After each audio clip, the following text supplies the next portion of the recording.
Die-hard Rangers fan. My goalkeeping idol was Andy Gorham, the goalie, as he was called. If there's any piece of advice that I could give to any goalkeeper or football player, but people have just got to realise to make your name, especially in this game, you've got to sacrifice. And when all my friends were going out and having a good time and drinking and meeting their girlfriends and their partners and whatnot, I was in the house and you stand at the cashier and somebody walks in with an AK-47 strapped around their shoulders.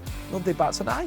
And that was a way of life that I had to understand. So I was taking goalies in a hotel lobby.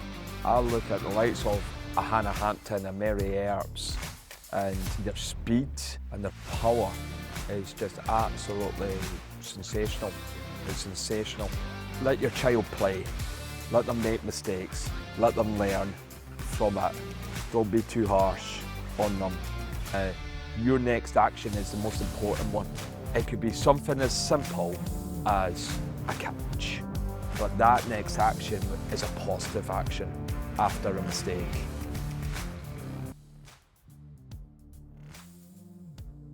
Welcome to episode 2 of this season of Catching Up with EvoGK. This week's guest is the phenomenal Jonathan Craig, who's the current first team goalkeeper coach for Sunderland women's team. This episode, we're going to hear all about the sacrifices that Jonathan made to chase his goalkeeping dream, how he learned to create his own chances through sheer hard work, the reality of pressure between the posts and how he's handled it, why setbacks shape his mindset more than the wins ever did, lessons on resilience, working hard, grafting, staying committed when others gave up, and also young keepers are going to learn from Jonathan's journey how you can turn dedication into opportunities.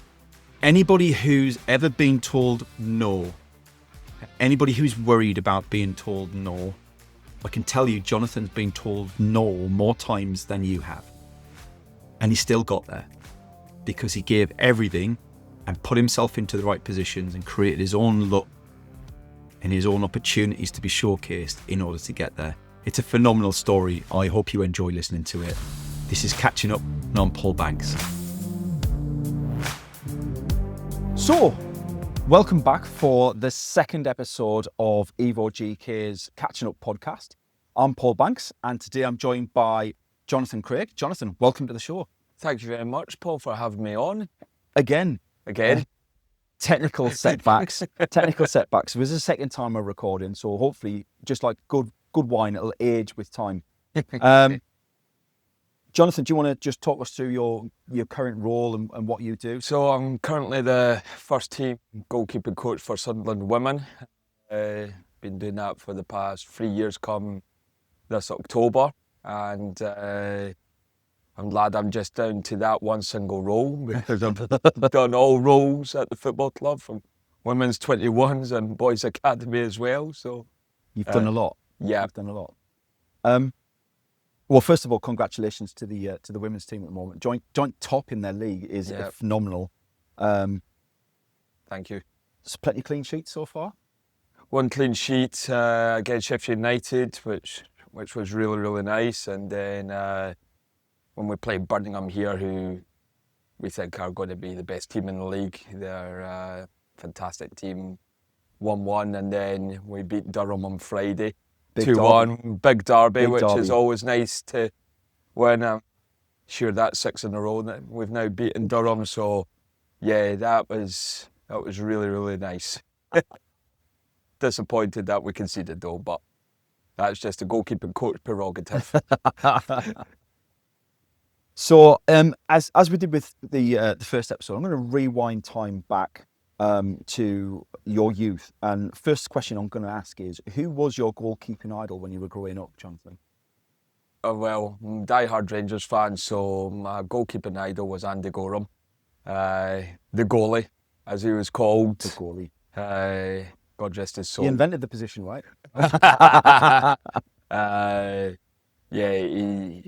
What an unbelievable goalkeeper, but he's somebody that if you looked at him even in his prime, you wouldn't say he's a world-class goalkeeper. Like, he's an athlete. He's what goalkeepers look like nowadays, that's for sure. But he was part of an era of unbelievable goalkeepers around the world.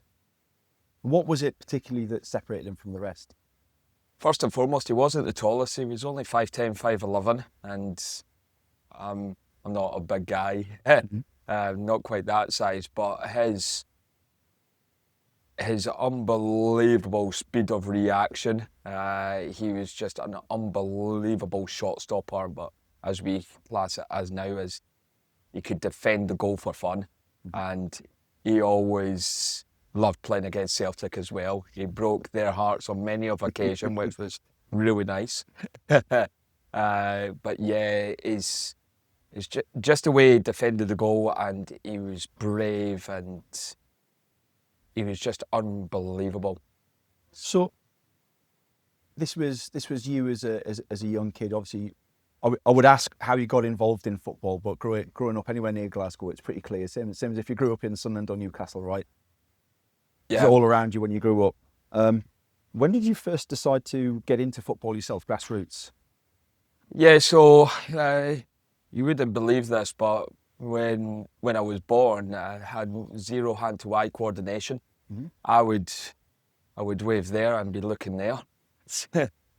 So that in itself, how I became a goalkeeper and how I become a professional goalkeeping coach is crazy to think. Yeah.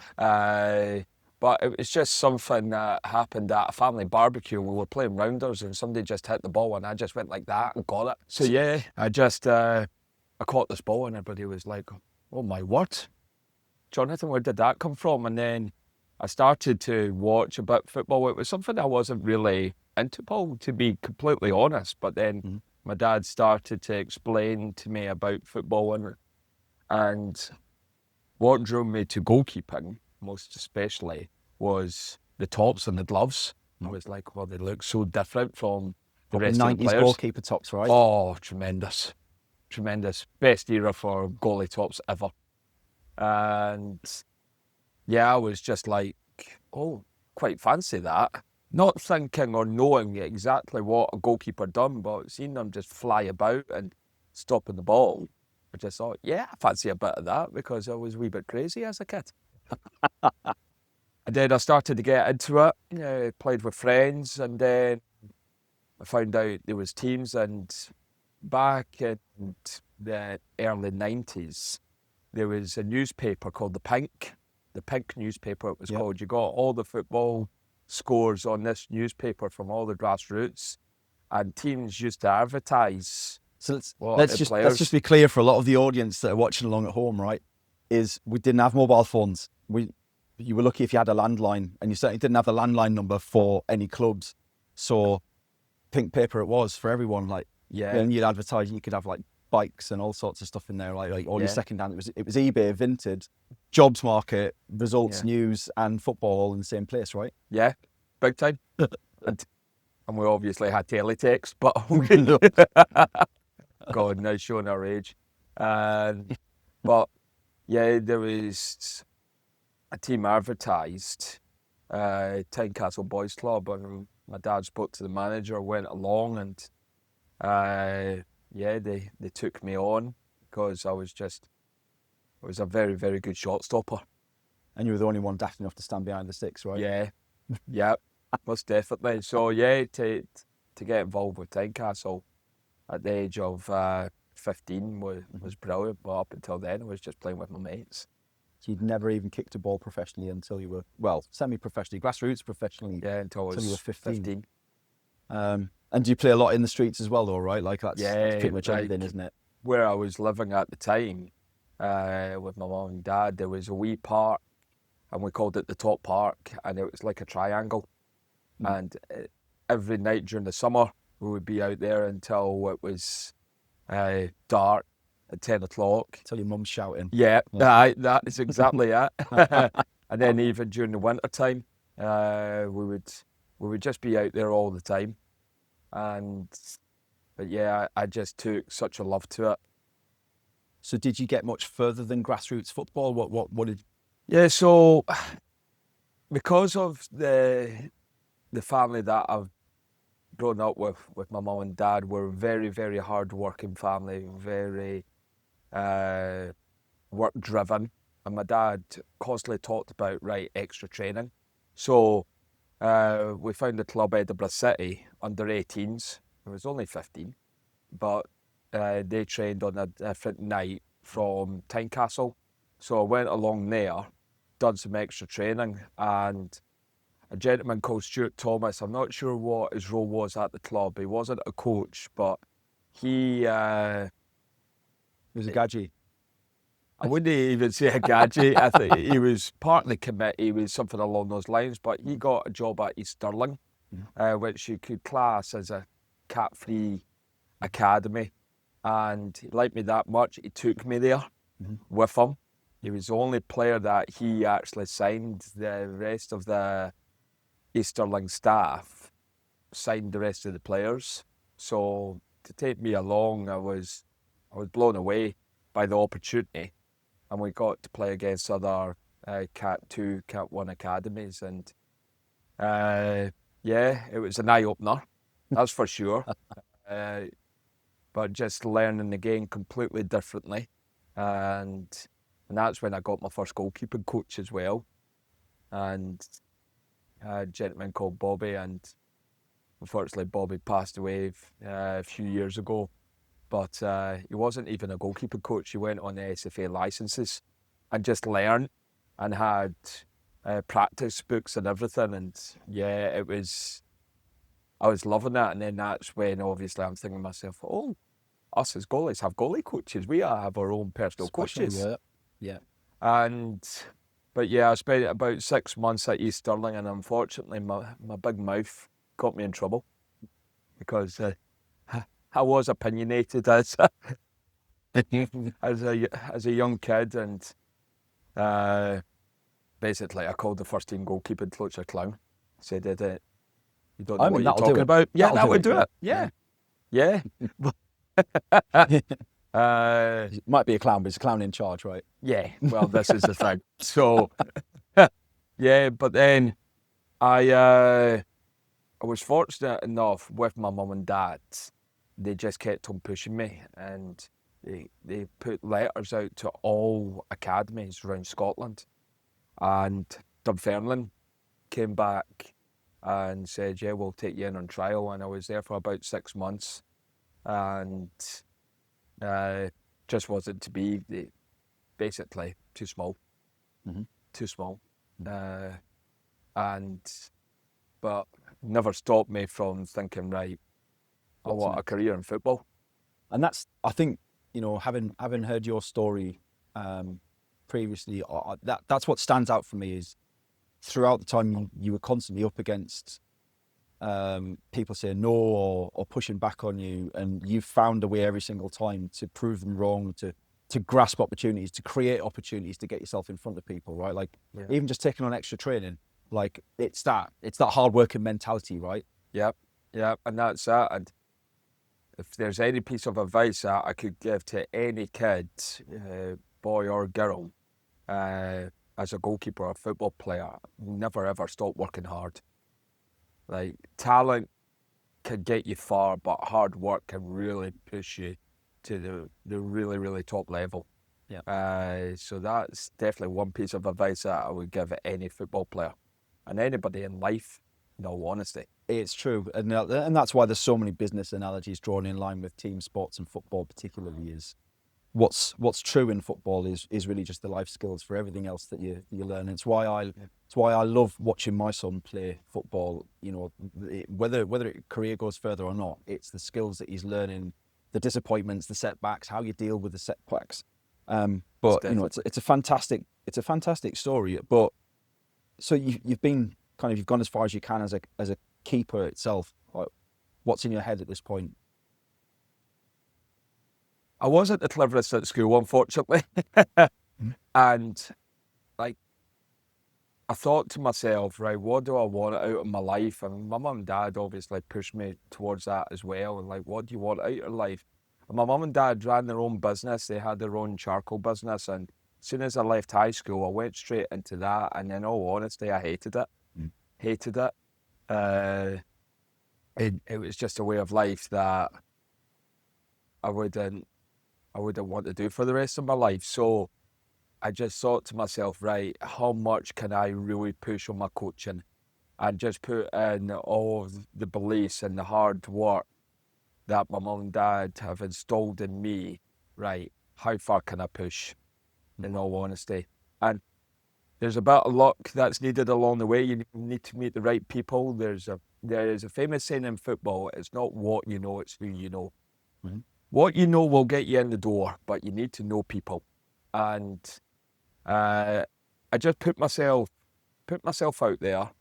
And when I was still working in, or not even working, when I was coaching in grassroots, my mum and dad opened up a door with my first ever mentor, a gentleman called Billy Thompson. And unfortunately, he passed away a few years ago, and that was devastating to me, because he was my first mentor, and he was the head of goalkeeping at Kilmarnock. And I went for a couple of weeks, and I asked him, listen, is it all right if I come back for the remainder of the season? And once again, that was me just pushing myself forward. If I got a yes, then brilliant. If I got a no, then no problem. But I would find a way to keep on pushing myself. Fortunately enough, I got a yes. And he taught me the ropes. And one of the first things that he turned around and said to me, or asked me, was, right, Jonathan, what do you think is the most important factor of being a goalkeeper coach? And I'm thinking to myself, not using the terminologies that I use nowadays, but I'm like, content has to be high up there. Your identification of the specific actions that the goalkeepers are making, and just piecing everything All the answers together. you thought he needed to hear. Yeah. And he said, and he turned around and he actually leaned forward and looked at me. He says, "Can you kick a ball?" And my eyes started to roll about. And I went, "Yeah, I think so." And he's like, as a goalkeeper coach, that is the first thing that you need, because you work in such a small group. So you have to have the ability to serve.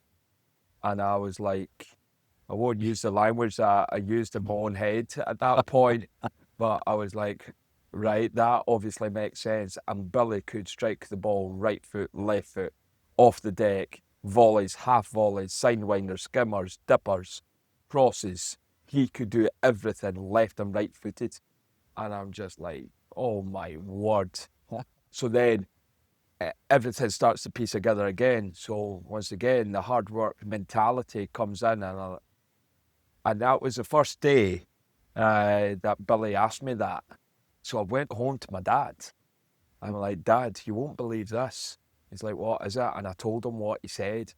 And where my parents live now, where I lived for 20 odd years of my life, big massive field out the back.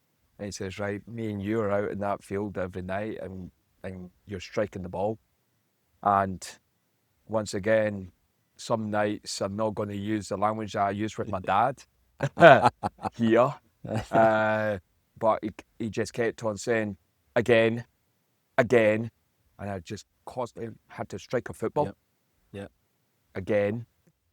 And now, unfortunately enough, that my left foot is, I'm proud of my left foot.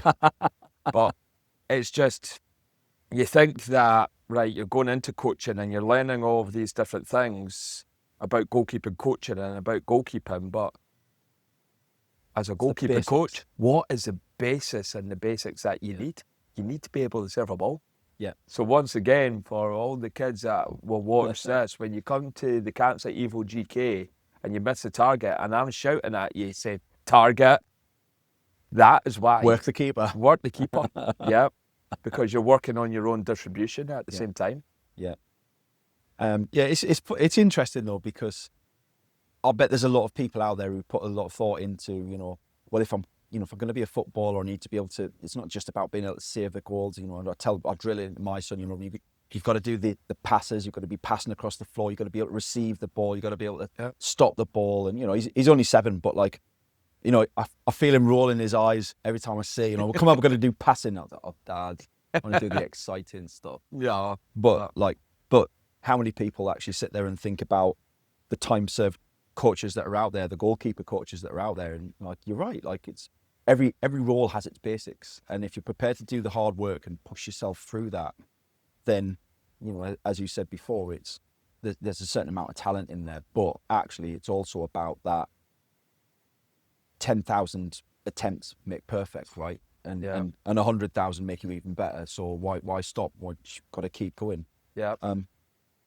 But then there's a journey for you to get to your first team goalkeeper coach, which you eventually got to, right? Like, yeah. So I was fortunate enough to get to Hearts Academy through a gentleman called Willie Aitchison, and I thank Willie for really started me on my journey in professional football. And he got the job at East Fife, and who were a Scottish League One club at the time. And it was, as a Rangers fan, this was a hard time for me as a Rangers fan, because it's when we got demoted all the way down to the 3rd division in Scotland. But they obviously got promoted into League One, and that was the season when I was at East Fife. So to go to Ibrox, I was absolutely buzzing. I was proper buzzing. I had my dad in the come on, stand. clean sheets. We were 1-0 down after 30 seconds. There's a picture of me sat like that with a stern face. I'm like, for God's sake. But yeah, because we were going full time, and the owner at the time just chucked money at it with no thought process about what it was going to look like. Back when you could, right? Yeah, yeah. But back when it was about how rich is your owner. Yeah. So, he brought me in, and I think I was only 28, 29 years old. And I'm now at Hearts Academy. I'm doing Hearts. I'm working with international football players at Hearts. I'm working with top level kids as well, to then get that opportunity and to go in and work with a goalkeeper called Mikey Andrews. And Mikey was a Scotland under 21 goalkeeper, and brilliant pedigree, and worked with 2 other goalies as well. And it was an eye-opener to see how it was all going to work and how it all got pieced together. Unfortunately, the time there got cut short. Unfortunately, Willie lost his job, and his entire staff went with him. And that's football. Yep. That's football. It's You're ruthless. just like, it happens. But then what's next? Because I was still at Hearts. I was still working at Hearts, which was fine. But having other things on top of that, it was a time that, right, I've came out of first team football, I'm back into academy football full time, and it was a point in my career that I thought, right, how can I push again? What's next? What's next for Jonathan Prague? So, and it just kept on pushing and kept on pushing at Hearts. Attained my first goalkeeping senior licence when I was there, and it made me fully qualified at that point. And I'm like, right, push again, never stand still. And it was, There was a point where you volunteered, right, to go warm keepers up to get noticed, right? Yeah, when I first went into Hearts, and I went from 1 day a week or 1 night a week to 2 nights a week, to then 2 nights plus a game on a Sunday, and then I pushed myself forward again to try and come in full time. However, I got told I was in for 2 weeks, and I got given all the kit. I was buzzing. My mum was buzzing because my mum's side of the family, all Hearts fans, so it made them very proud. Yeah. But then I got pulled aside by the academy manager, John Murray, saying, right, unfortunately, circumstances at the top have changed. We can't take you on because Stevie Banks is dropping down to under-19s in academy. And that was the year of Mad Vlad Romanov. Crazy. And but Willie turned around and said to me, I'll be in touch in 2 weeks. And it was 2 weeks to that day that, he called me, and then he got me in, and then everything started to really build. And I asked John if I could come in to shadow Banksy with the 19s. And I got backing from mum and dad saying, we'll back you financially, we'll take care of everything and whatnot. And once again, amazing parents, just to back me as much as they have. But then, as I say, things just started to build. And unfortunately for Banksy, he hurt his knee and he couldn't take training anymore. So I ended up taking the under-19s. Yeah, straight in. I ended up taking the 19s, full-time, reserves. And as you say, all volunteered, not paid, in there 7 days a week. And between doing 19s, reserves, academy, it was literally 7 days. Yeah. Because I was going from under-19s on a Friday, going watching under-9s and 10s on a Saturday, and then under-15s to 17s or 14s and 13s, 12s on a Sunday. It's a busy life. It was a great life though. Great life. I would have never changed it.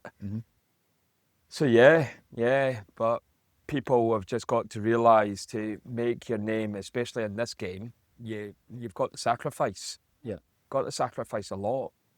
And personally and everything, when all my friends were going out and having a good time and drinking and meeting their girlfriends and their partners and whatnot, I was in the house. You come now? Jono, no, I've got a game tomorrow. And that's the sacrifice that you make. Yeah. And then you started the road to Real Kashmir, right? Yeah, well, between all of that, God, I done Hibs, left Hearts with the Hibs. That went down like a lead balloon. Spent 3 years there, working with their academy. But in between all of that as well, I went to Berwick Rangers. I was first team goalkeeping coach there. That was, once again, amazing. Loved it. Loved my time there. Successful. And then I was full-time at the SFA, Scottish Football Association, doing Performance High School. And all of that married what's together. Performance High School for the kids that haven't been through there? So it's basically kids who play for academies and they trial to come to their specific Performance High School in certain areas. I think there's 7 or 8 in Scotland. Edinburgh, Glasgow, Fife, Dundee.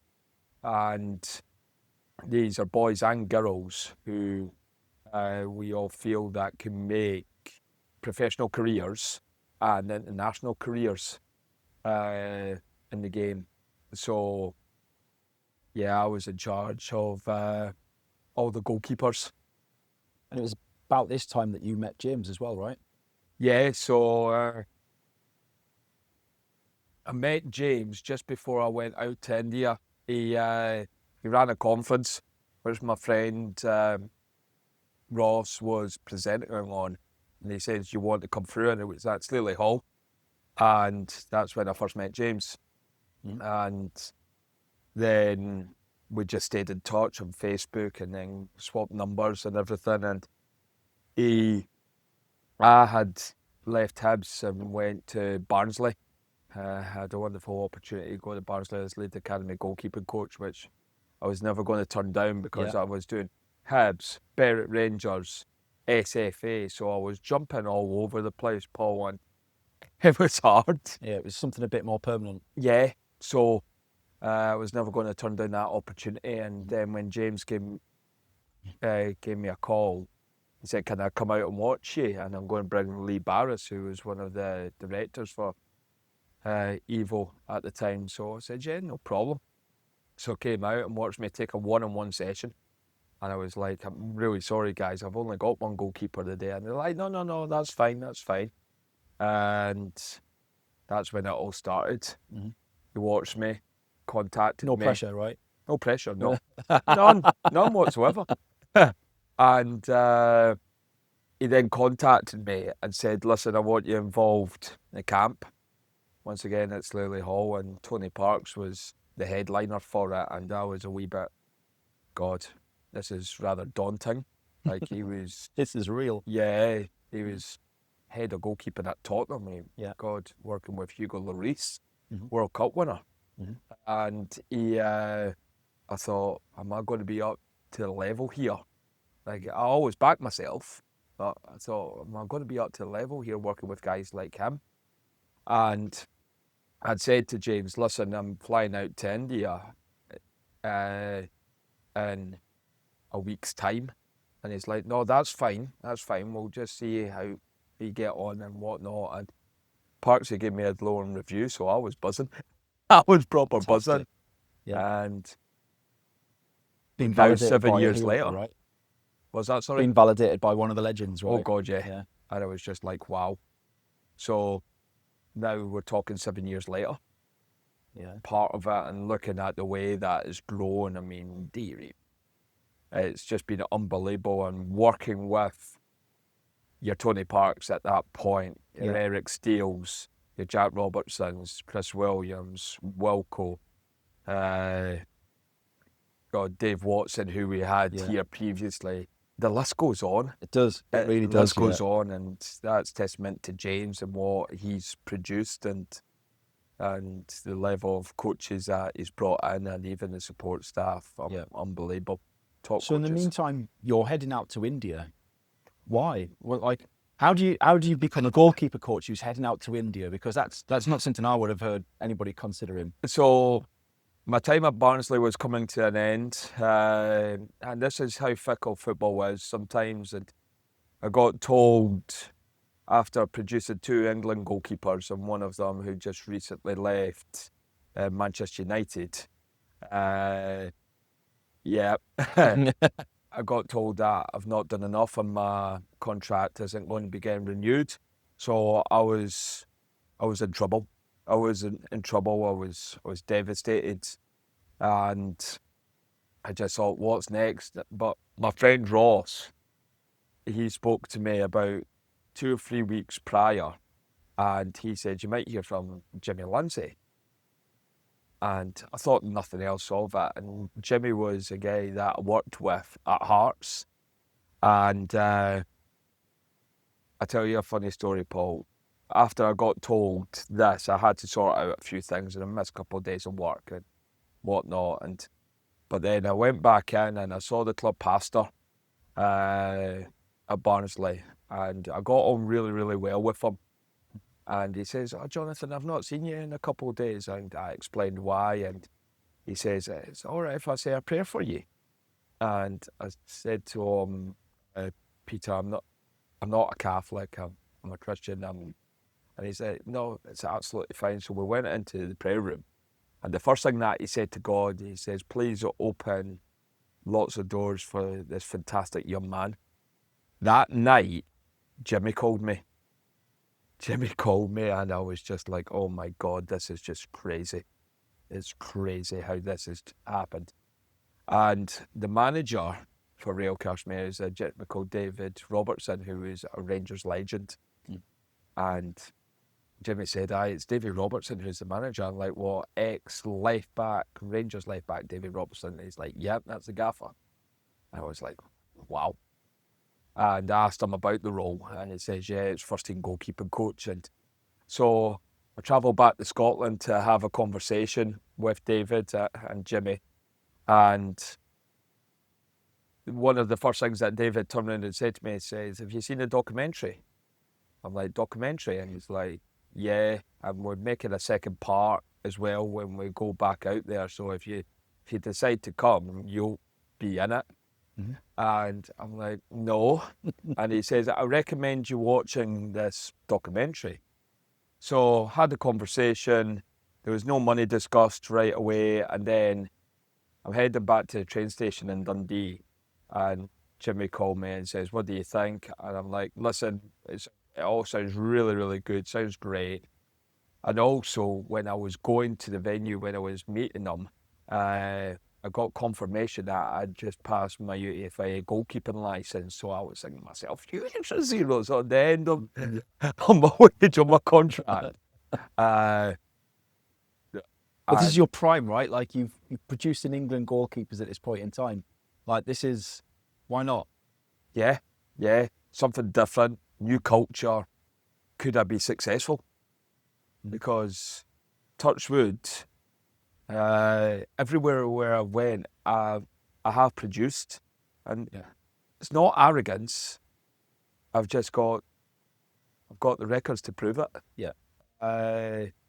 Because I just believe in myself, but I've always stayed humble. I'll never ever forget where I've came from and the people who've helped me get to where I am.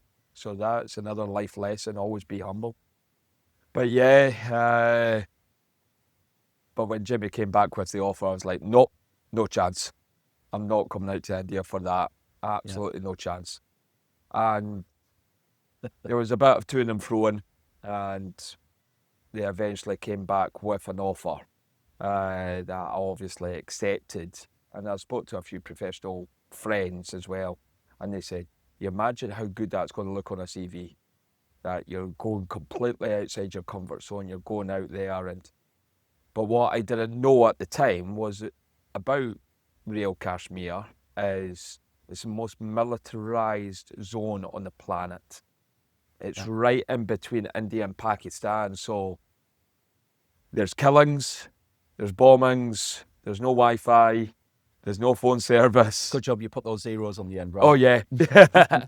And don't get me wrong, the most stunning part of India that you'll see, and it's the only part of India that snows because it's right next to the Himalayas. Right. So you could imagine the scenery Yeah. every day, but you're looking at the poverty, and like we've had games cancelled. We couldn't come back to Kashmir right away because of all the violence that was going on. And then when we eventually went back after the longest pre-season in history, about 4 months, pre-season should be a maximum of 2, if that. Yeah. We got back and we weren't allowed to train at our stadium. We had to be in isolation and basically closed doors. So we went to a local high school. I had to start training at 6:30 in the morning, and we had to be back at the club hotel by 8:30. Yep. So we're now going back to a hotel without any Wi-Fi, without any internet. For the entire day. For the entire day. And you're just, when you talk about mental strength, like you can deal with, if you can deal with that, you can deal with anything. And you've got like armed guards taking you to stadiums and stuff. Yeah, I have my own bodyguard. It was quite funny when I came back after my first season out there. I'd done a podcast, and one of the presenters asked me, right, what's the difference between Kashmir and where you live in Scotland? And I said to him, so where I live in Scotland, in Dalkeith, we just go to the local shop, we buy our groceries, we go up to the cashier, we pay our money, and they're like, is it not like that in Kashmir? And I'm like, no, well, there was a wee local shop just down the road, the only one, called the Kashmir Mart, and you go pick up your groceries or get whatever you want to get, your bottles of pop and your crisps and whatnot, and you stand at the cashier and somebody walks in with an AK-47 strapped around their shoulders. Nobody bats an eye. And that was a way of life that I had to understand. So when I watched the documentary, I'm thinking, what the hell am I seriously considering going to this place? I just mentally prepare myself for this is what it'll look like, and you have to be ready for it. because you've made this choice. You've made this choice in your life. So, and to be fair, I would never have changed that again for the world. It sounds like an experience of kind of culture and just being outside of what any of us would consider normal, but I bet that has its own benefits as well in terms of a reset for yourself, and obviously COVID happened while you were out there as well, right? Yeah, it made me a better man. It made me like I appreciate everybody in my family. I appreciate all my friends, but I didn't quite appreciate life as much until I went out there and I just saw, as I said, the poverty, how people lived. I'll never forget what I decided. What I wanted to do was I would get tons of old goalie gloves and just pictures, pieces of paper or whatnot, and I would get my goalies to sign them. And before every single home game, I would pick out a kid in the stand and I would give them the gloves or the piece of paper with the signatures on it. And I just thought, that's just going to give a wee bit back to these people. And I'm a passionate man, like I'm crazy, like when it comes to football. And they would see that passion in me. I celebrate every goal like I've scored it myself. And or every save, yeah, well and truly. And it was just to bring a bit of happiness to these kids' lives as well. But you've got to think about the future as well, right? Like, you want your next goalkeeper to turn up at some point, and if no kids are, all they're bothered about is watching the football, not actually taking part in it, then what have you got? 100%. So, it made me a better human being than I already was. And yeah, as you mentioned, COVID.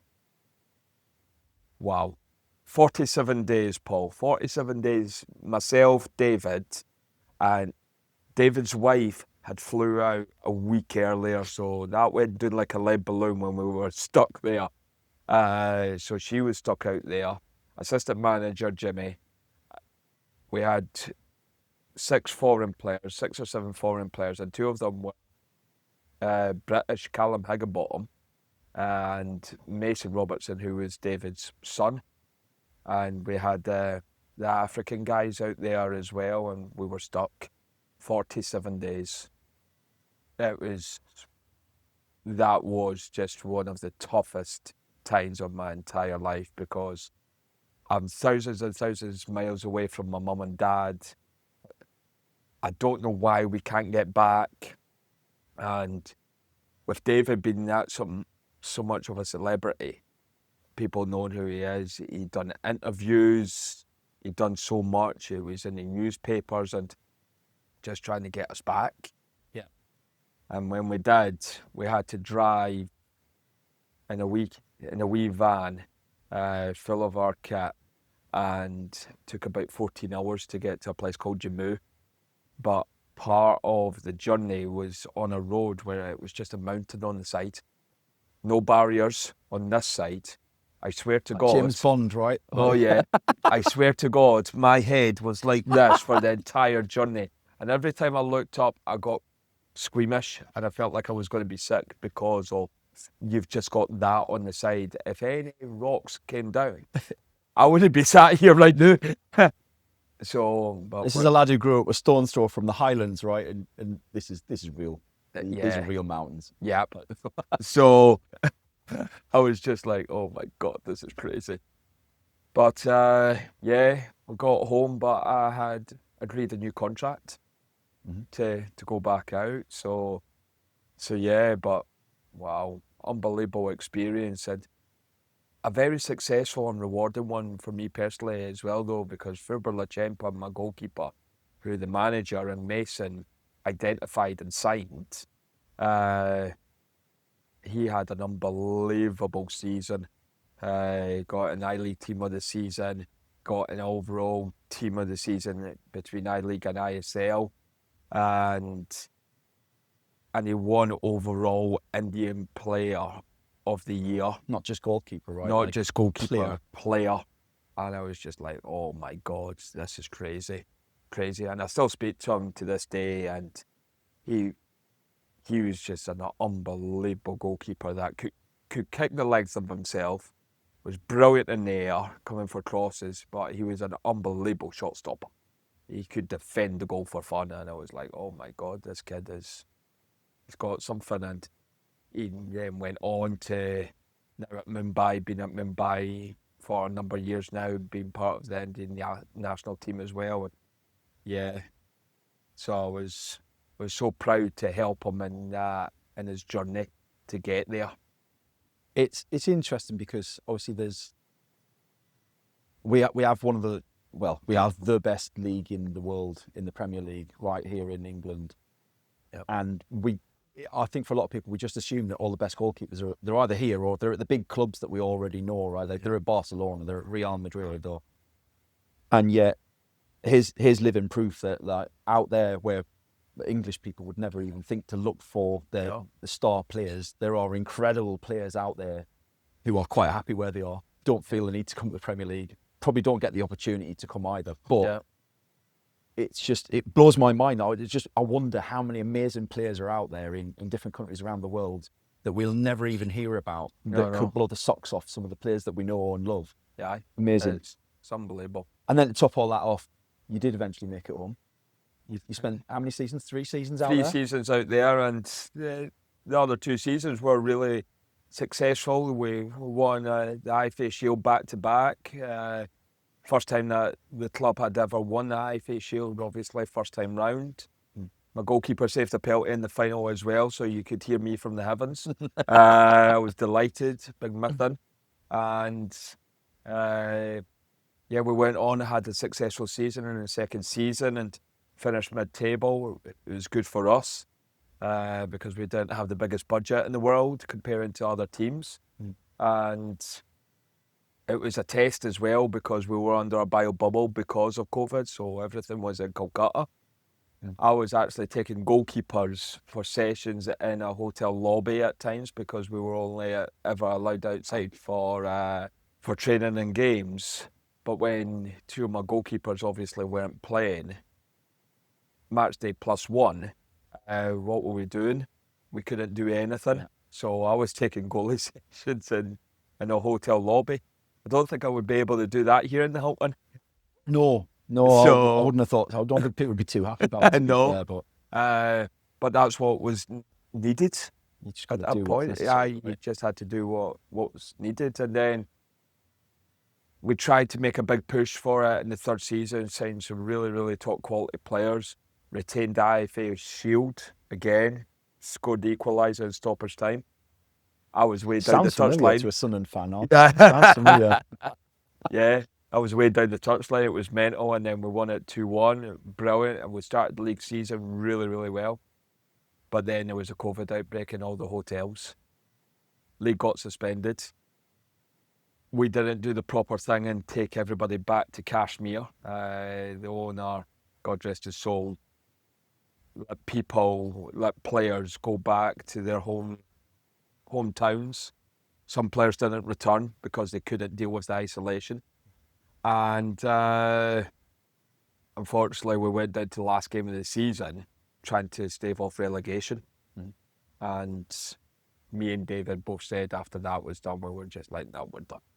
We're done. That's it. And yeah, I eventually got home. And I was just, thank God for that. So yeah, got home. I bet it makes you appreciate the small things though, right? 100%.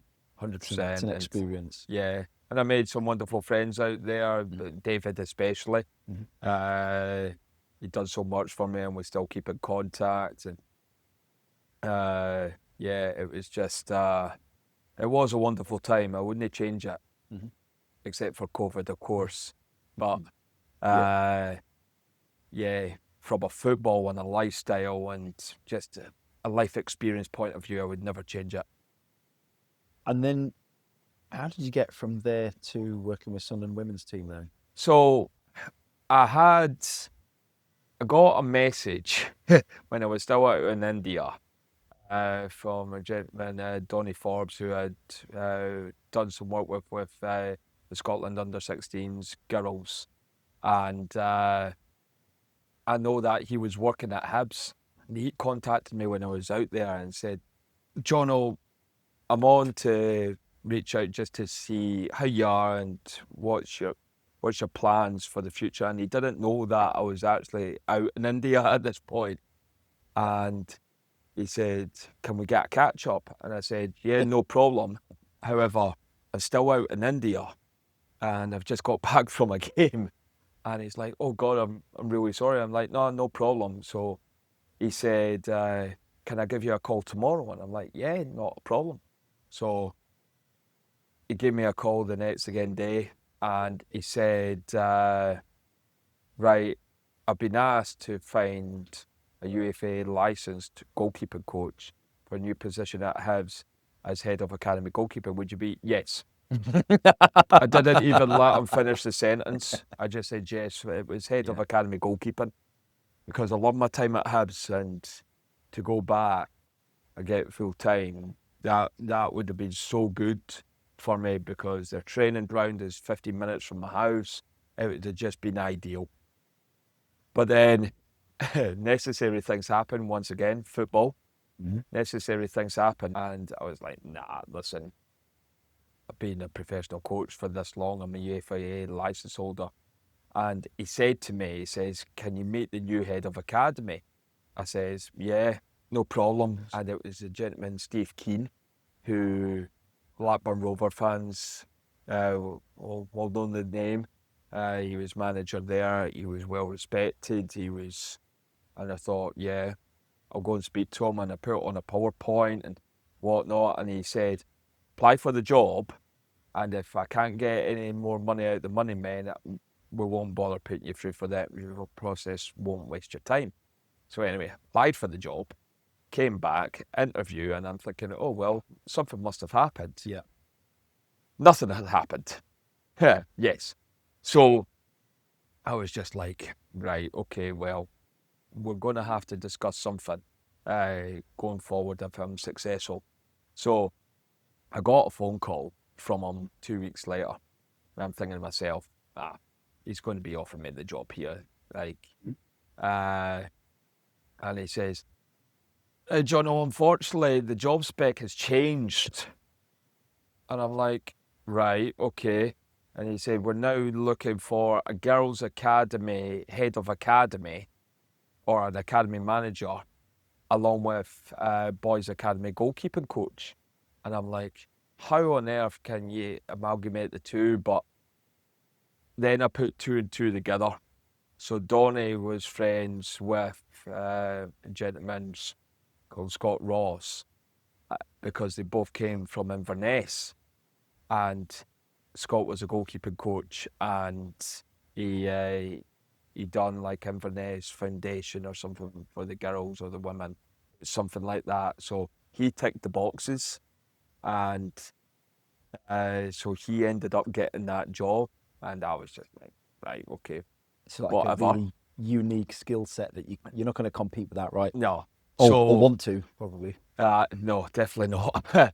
So Steve said to me, but the women's manager wants to speak to you. And I'm like, right, okay. So, and Dean, I knew Dean, knew him to speak to and just say hello and so forth. And he had been contacting me quite a lot, and I was putting two and two together here. So when I spoke to him, he says, do you want to come in? I'm not sure your views on women's football, but I've got an opportunity here that can bring you in as first team goalkeeper coach and assistant manager. And I said, yeah, okay, go and do it. Money wasn't great, but it was just something to say, right, I'm now away from India. So went and done that, and then I get a phone call. Again, a phone call. And it was James. He said to me, he said, I know you're really, really enjoying it at Hibs. And I was working with brilliant people, brilliant bunch of goalkeepers as well. So I was thoroughly enjoying it. And he said, there's a job coming up at Sunderland. What do you think? And I went, what's the job? And he says, first team goalkeeping coach for the women. I was like, right, okay. So I went downstairs, spoke to mum and dad, because I had to move back in with them. That's another long story because I didn't get paid for 6 months of my last season out in India. So yeah, I had no money. But once again, support mechanism from my mum and dad, unbelievable. And they said, you've got to jump at that. You've got to jump at that. It's going to be more money than what you're on at Hibs, 100%. And it's Sunderland. Unbelievable size football club. And I said, yeah, okay. So I applied for the job, obviously, and got the email back to say that I got through to the first interview stage, which was a PowerPoint, and had to analyse the goalkeepers who were here at the time, Claudia and Alison, and then present to Mel, who Mel's one of the best coaches that I've ever worked with. Like she is unbelievable. But you can, I feel I could read people. I could not get a read on her at all. Absolute poker face. Nothing worse. Yeah, I know. Nothing worse. And I said that to her after I got the job. I was like, Mel, I think I was trying to read you, but I couldn't get anything out of you. And went through that process, and when I got home, my dad said to me, how do you think it went? And I'm like, yeah, I think I went into really good detail. I showed my knowledge, showed my experience. And then there was a second part to the interview, and I'm like, oh my word. So I had to come back and do a practical session with 3 goalies, Claudia, Alison, and Ellie Jardine, who is going to be joining our under-23s team. But I had a game for Hibs that same night as well. So I've had to come here. Had to come here. Fair drive. Deliver a session. Half an hour. It felt like me being back on my goalkeeping licence because it's so structured. You only had 30 minutes to deliver a session in your assessment. That's what it felt like. Like I had Mel stood there, Alex came in, the head of Academy Goalkeeping, Prod, came in, and he's a legend. Like he's produced Jordan Pickford, Anthony Patterson. Like he's made this football club millions. So he stood there, and a gentleman called Sam Guthrie, who I had at Barnsley on trial. So he was there watching as well, and I was just like, I was constantly like that, and I was concentrating on everything I was doing, and I was just like, oh my God, this is intense. All the time they were just checking to see if you could kick with your left foot. Yeah, probably. Yeah, more than likely. Aye. But then I finished up, and they were like, what do you think? And I'm like, yeah. And I spoke about the goalies and whatnot, and then I don't drive, so I got the train here, and Ian picked me up from the train station to drop me off both times. So that's how good of a friend he is. What a guy. But then I went back to the train station, train straight into Edinburgh, and I had to say to mum and dad, can you come and pick up this? No, that was after the first interview. I needed them to pick up my suit and give me my kit. But yeah, I had to get changed in the academy in my Hibs tracksuit and then go to the game. And all in this time thinking, I'm watching the game, but I'm thinking, Tell us why. Yeah. But I'm a professional, so I had to concentrate on the game. But as soon as I finished, I got home and my dad was like, how do you think you done? I'm like, Dad, depending on who else they're interviewing, I'll back myself against anybody, content-wise, service-wise, enthusiasm-wise, in the way that deliver my content. So yeah, I think I'm in with a chance here. So I was sat in the house, and this is a week later. I think it was on a Wednesday, and Alex had said after the practical interview, he said, right, I'll be in touch next week, just to give you obviously our thoughts and what we're going to do going forward. I'm like, right, okay. So mobile phone went, withheld number, and I'm like, right, here we go. So I went through to our music room in the house, and Dad had stood in the kitchen, and I went, hello, and it's, hi Jonathan, it's Alex Clark here from Sunderland, how you doing? And I'm like, yeah, I'm good, Alex. And I'm thinking to myself, oh no, here we go, here we go. And he says, well, you know why I'm obviously calling? And I'm like, yeah. And he says, first and foremost, thank you very much for applying and coming in and interviewing. And he said, listen, it's myself and Mel thought you came across really, really well. You presented really well. Your detail was really good. And your enthusiasm during the session was good. And we could see your experience coming through it. And I was just waiting on the but. You're always waiting on that but. And obviously the but never came. And he says, we want to offer you the job, and this is how much it's going to be. And Paul, I kid you not, I lost my voice for the first time in my life. I was like, I just need to speak to my family. Is that all right? Can I give you a call back? And he started to kill himself laughing, Alex. And he says, yeah, no problem. You've got my email address. Drop me an email and I'll call you straight back. And I've walked through, and I'm thinking to myself, I walked through, my dad stood against the unit, and he looked at me, and I'm like, what job am I going to do? And he's like, what do you think you're going to do? You're going to take the job. But then I had to leave to go to Hibs for training. And I was like, oh, wow. Like, you're going from that, you're going from that to then having to then go and give the bad news to your current employer.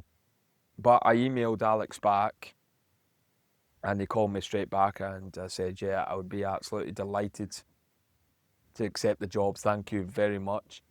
He asked me notice period and everything at Hibs that I had.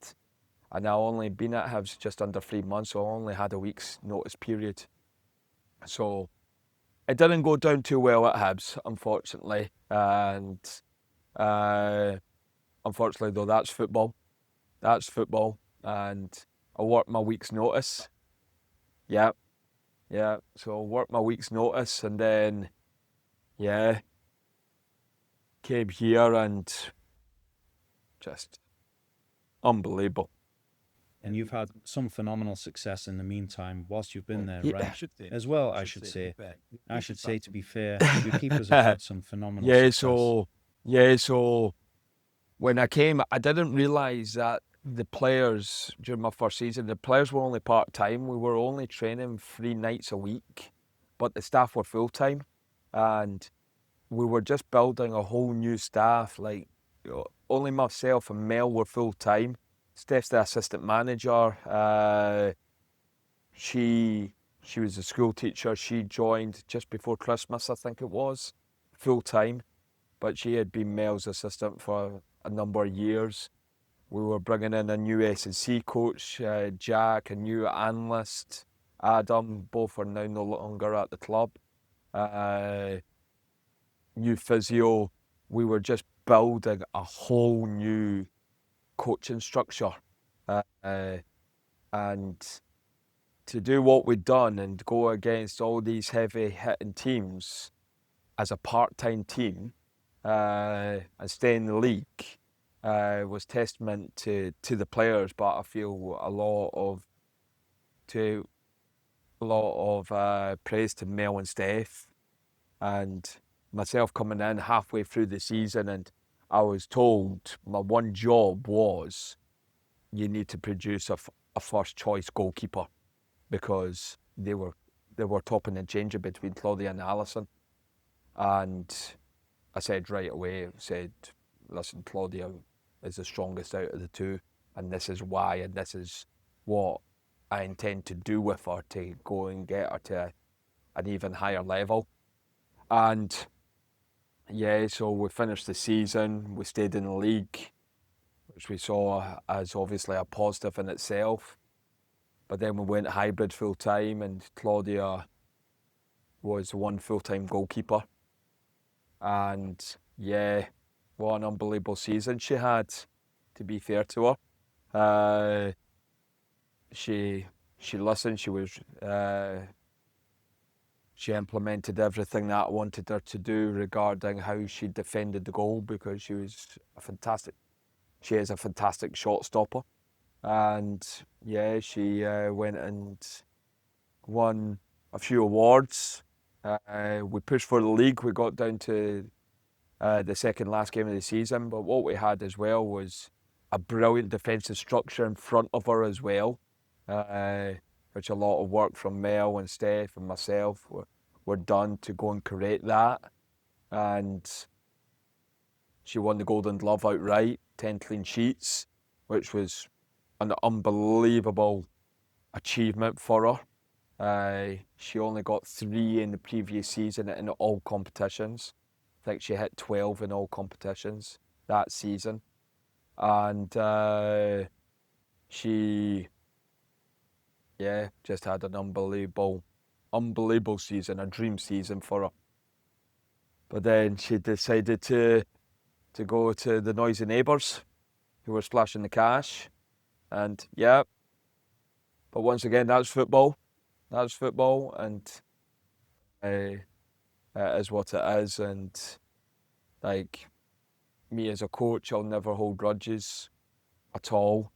I'll remember the good work that I put into her, and all my goalkeepers that I worked with, always remember the good things about them. Son's a goalkeeper, and I watch him, one of the goalkeeper sessions at Evo or wherever he's at, and there's always the keeper mentality. It's a tribe, right? Like, you all play for different teams, but they're all in it together. They all get each other. Nobody gets a keeper like another. No, like, we are a breed apart. Well and truly, we are a breed apart.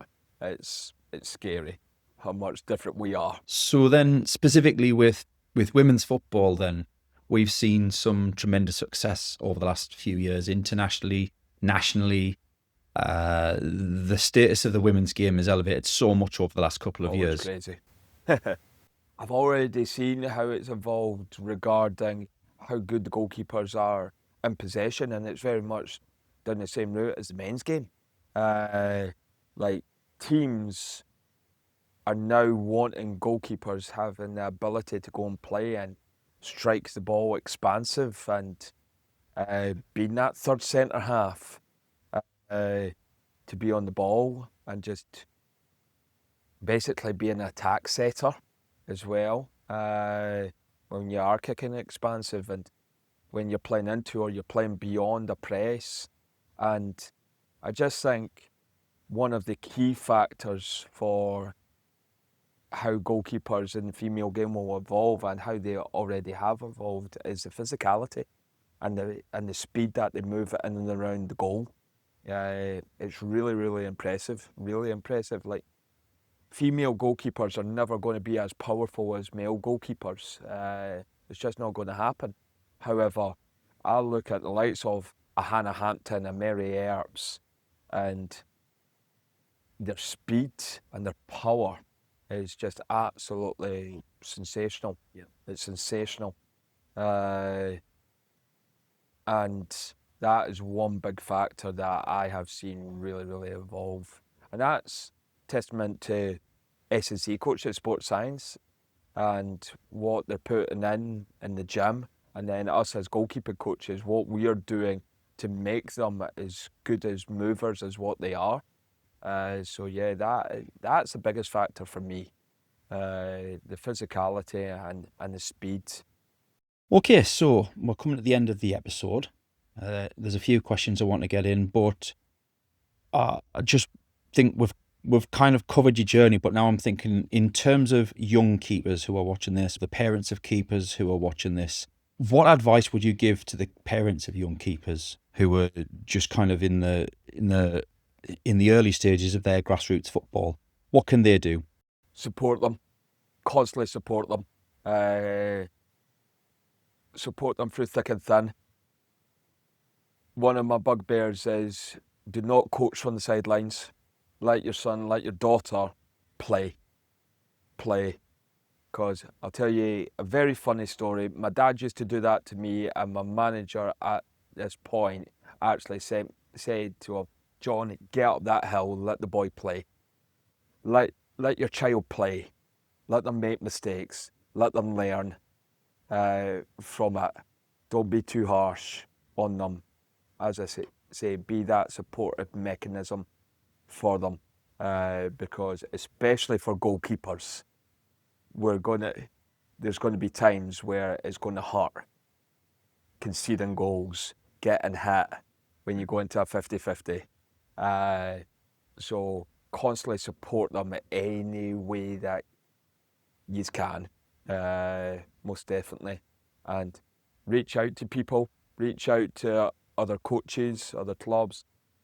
What we've got now at EvoGK is something that I never had as a kid, talking about development centres. There was one in Gateshead, I run one here in Sunderland, and there is major support for young keepers nowadays, especially here in the northeast. So tap into that as well, just to give your sons and your daughters every opportunity. But yeah, support them constantly.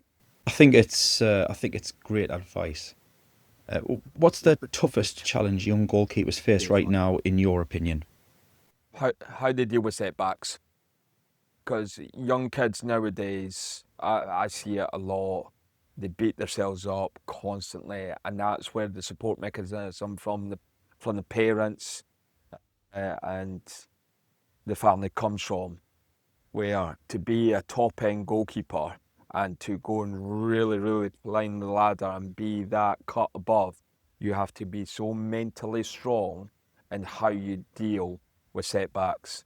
Because when you deal with setbacks in a positive manner, and I say this to my goalkeepers all the time as well, as first team goalies, your next action is the most important one. It could be something as simple as a catch, right? But that next action is a positive action after a mistake. So then the rest of your game can be positive. So that is definitely the main thing. And if there's one thing for the modern keeper right now that you would have young keepers practicing over and over again, what's that one thing? I would say probably the distribution side, and a lot of goalkeepers will go, oh my God, Jono, that's boring. But just because of the way that football is evolving and the goalkeepers have to be so good with the ball at their feet, it is one side of it that you really need to practice, because it's a skill in itself. Don't get me wrong, and Steely will love me for saying this, I'm old school regarding what a goalkeeper looks like. I want them to be 60 to 75%. Do what it says on the tin. You're a goalkeeper. You keep the ball at the back of the net. End of the day, preventing chances, preventing goals is your job. However, you will probably touch the ball more time with your feet than your hands. So having the ability to go and clip the ball into a player, kick beyond, play round a press, play through a press is just as important in making that top corner, top hand save. Because at the end of the day, if you give the ball away, what's going to happen? You're going to be tested. So you keep possession, then you're not going to be as tested as much. Exactly. And then circling back to Andy Gorham, Yeah. with all that we've discussed today and the evolution of the game since those days, how do you think Andy would fare in today's game? I remember my answer for the first time I said this, and I think Andy Gorham would he doesn't tick the boxes as a modern day goalkeeper anymore, because Andy Gorham was never one to come off his line and dominate his area. He just dropped back in and defended the goal. So if I was going to put it in categories, he would have a major career in the game regarding defending the goal, no problem. Defending the space in behind because he was so brave, going into 50-50s, no problem. But having the ability to go and play out and defend his area, especially from cross balls, not so much cutbacks, he was really, really good at that. He might be a solid first choice, but I think he would be more of a second choice, and that kills me to say that. And the lifestyle, and yeah. It's just interesting to compare where we were those days. And I remember Andy Gorham playing in goal, and I said, when we chatted last time, I had the pro card. Yeah, I was always a big fan of keepers, and now I understand why a little bit more. But Jonathan, it's been an absolute pleasure chatting with you today. Thank you very much for doing this a second time. It's been a pleasure, and I look forward to seeing you at the camps. Yes, top man. Thank you very much. Cheers.